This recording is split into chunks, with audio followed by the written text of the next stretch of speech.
అరే! ఈ పొద్దు ఇన్‌స్టాగ్రామ్‌లో అయితే డీఐవై థీమ్ అనేది ఎంత ట్రెండింగ్ అవుతుంది గదా! నేను, మా మమ్మీ మస్తు రోజుల సంది సోచాయిస్తున్నాం.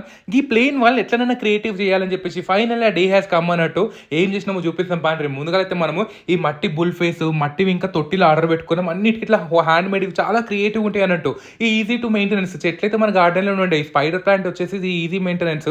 కోకోపీట్ ఏసి మంచిగా ఇట్లా స్ప్రే కొట్టేసినాం అనుకోండి ఈజీగా ఉండిపోతది అన్నట్టు. ఈ అల్మారి అయితే పాతకాలం అల్మారి యాక్చువల్లీ. కాకపోతే మేము వుడ్ వర్క్ తగ్గట్టు మీదకెళ్ళి ప్లైవుడ్ ఏపిచ్చేసినాము. ఈ బుల్ ఫేస్ వాల్‌కి పెట్టంగానే ఫోకస్ లైట్ దాని మీద పడుతుంది కదా! మస్తు హైలైట్ అయిందన్నట్టు. ఇక మధ్యలో బుద్ధుడు పెట్టేసి నీళ్ళు పోసి ఫ్లవర్స్ ఏసుకున్నాము. చుట్టూ పక్కల ఈ మట్టి కలర్‌ల మళ్ళా గ్రీన్ కలర్ తొట్టులు, వెనకాల రస్ట్ కలర్ వాలు బాగా హైలైట్ అయిందనిపించింది. సాయంత్రం పూట అట్లా దీపం పెట్టేసో, లేకపోతే క్యాండిల్ పెట్టేసి ఊది పోగేసుకుంటే చాలా ప్లెజెంట్ ఉంటది కదా! ఈ తొట్టిలు, ఆ బుల్ ఫేస్, ఈ మట్టి సామానన్నీ మనము హస్తకళ సృష్టి అని ఇన్‌స్టాగ్రామ్ పేజ్ నుంచి ఆర్డర్ పెట్టినాం. నాకు బగ్గా బుగ్గలైంది ఇంటికొచ్చేసరికి ఎట్లా పగిలిపోతాయేమో అని చెప్పి. అబ్బా! ఏమన్నా జబర్దస్త్ ప్యాక్ చేసిర్రు. ఆ మధ్యలో అంబారీ కనిపిస్తుంది కదా!